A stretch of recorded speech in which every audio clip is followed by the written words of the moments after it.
સમાચારોની વચ્ચે મહત્વના સમાચાર સામે આવી રહ્યા છે। બ્રેકિંગ ન્યૂઝ જણાવી દઈએ સૌથી મોટા સમાચાર સામે આવી રહ્યા છે। શક્તિસિંહ ગોહિલના ભત્રીજા અકસ્માતે પત્નીને ગોળી મારી। 108 બોલાવી પત્નીનું મોત થતા આઘાતમાં સુસાઇડ કર્યું। અમદાવાદમાં બનાવ સમયે ઘરમાં માતા હાજર હતા। કોંગ્રેસી નેતા શક્તિસિંહ ગોહિલના ભત્રીજાનો કરુણ અંત। વસ્ત્રાપુર પોલીસ અને ક્રાઇમ બ્રાન્ચે તપાસ હાથ ધરી છે। મહત્વના સમાચાર સામે આવી રહ્યા છે। શક્તિસિંહ ગોહિલના ભત્રીજાએ અકસ્માતે પત્નીને ગોળી મારી। 108 બોલાવી પત્નીનું મોત થતા આઘાતમાં સુસાઇડ કર્યું। અમદાવાદના વસ્ત્રાપુર વિસ્તારમાં આવેલા જજીશ બંગલો રોડ પર સ્થિત એનઆરઆઈ ટાવરમાં મોડી રાત્રે એક હૃદયદ્રાવક ઘટના બની હતી, જેમાં માત્ર ભાવનગરના 2 મહિના પહેલા જ પરિણીત યુવકે તેની જ પત્નીને ગોળી મારીને તેની હત્યા કરી દેતા ચકચાર મચી ગઈ હતી। વધુ મળતી માહિતી મુજબ આ યુવકનું નામ યશરાજ ગોહિલ છે અને તે પોતે ગુજરાત મેરીટાઈમ બોર્ડના ક્લાસ 1 ઓફિસર છે અને કોંગ્રેસના નેતા શક્તિસિંહ ગોહિલના ભત્રીજા છે। યશરાજના લગ્ન 2 મહિના પહેલા જ રાજેશ્વરી સાથે થયા હતા અને તેઓ વસ્ત્રાપુર ખાતે આવેલા એનઆરઆઈ ટાવરમાં રહેતા હતા।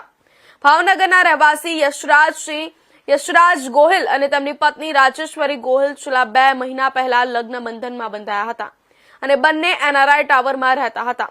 બંને જણા ગઈકાલે સાંજે બહાર ગયા હતા અને મોડી રાતે ઘરે પાછા ફર્યા હતા। યશરાજે પહેલા તેની પત્ની રાજેશ્વરીને ગોળી મારી હતી અને ત્યારબાદ 108 ને ફોન કરીને જાણ કરી હતી।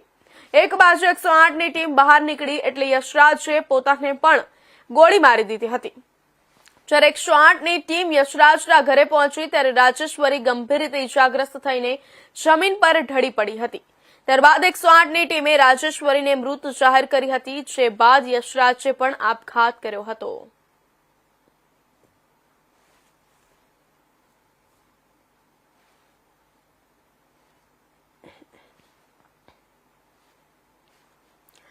આ સમાચાર પર વધુ વિગતવાર માહિતી આપવા માટે સંવાદદાતા જોડાઈ ચૂક્યા છે અમદાવાદથી જતીન રાવલ।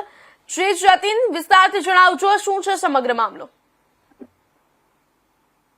ચોક્કસથી આપણે જણાવ્યું પહેલા કે અમદાવાદના જે વસ્ત્રાપુર વિસ્તારમાં આવેલ જે જજીશ બંગલો રોડ પર જે એનઆરઆઈ જે ટાવર આવેલું છે તેમાં ગઈકાલે મોડી રાત્રે એક હૃદયદ્રાવક ઘટના જે બની હતી। તેમાં ખાસ કરીને જે યુવક છે પહેલા પોતાની પત્નીને ગોળી જે છે તે વાગી હતી એના દ્વારા અને ત્યારબાદ તેના દ્વારા જ 108 બોલાવવામાં આવી હતી, પરંતુ 108 ની ટીમ આવતા તેને તાત્કાલિક જ જે યુવતી હતી તેને મૃત જે છે તે જાહેર કરવામાં આવી હતી 108 દ્વારા। જેના બાદ આઘાતમાં સરી પડેલ યુવક કે જેનું નામ યશરાજસિંહ ગોહિલ હતું, જે ક્લાસ 1 અધિકારી હતો, ગુજરાત મેરીટાઈમ બોર્ડના ક્લાસ 1 ઓફિસર હતા, તેમને આ આઘાતમાંથી આઘાત લાગી આવતા તેમને પોતે જે છે તે આત્મહત્યા જે છે તે કરી લીધી હતી। આ ભાવનગરના જે રહેવાસી છે યશરાજસિંહ ગોહિલ, તેમની પત્ની રાજેશ્વરી ગોહિલ અને છેલ્લા 2 મહિનાથી 2 મહિના પહેલા જ તેઓ જે છે તે લગ્ન બંધનમાં બંધાયા હતા અને બંને એનઆરઆઈ ટાવરમાં જે છે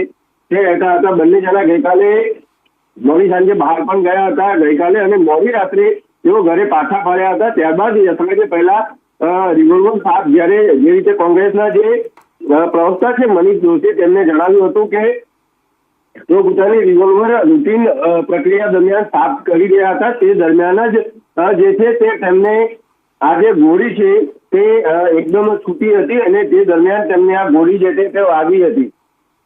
ગોળી વાગવાના કારણે તેમને તરત જ પોતાના જે પત્નીને ગોળી વાગી ત્યારે તેમને 108માં ફોન કર્યો હતો। 108 ની ટીમ આવી, તેમને 108માં લઈ જતા ચેકઅપ જે ચેકઅપ કરવામાં આવતું હોય છે તેમાં ચેક કરતા જ તેમને જે છે તે મૃત ઘોષિત જે છે તે 108 ની ટીમ દ્વારા કરવામાં આવ્યા હતા।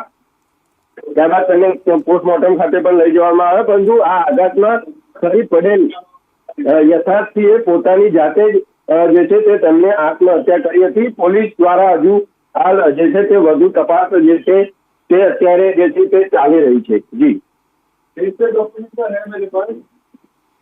જી જતીન, સમગ્ર મામલે પરિવાર તરફથી કોઈ પ્રતિક્રિયા સામે આવી છે ખરી?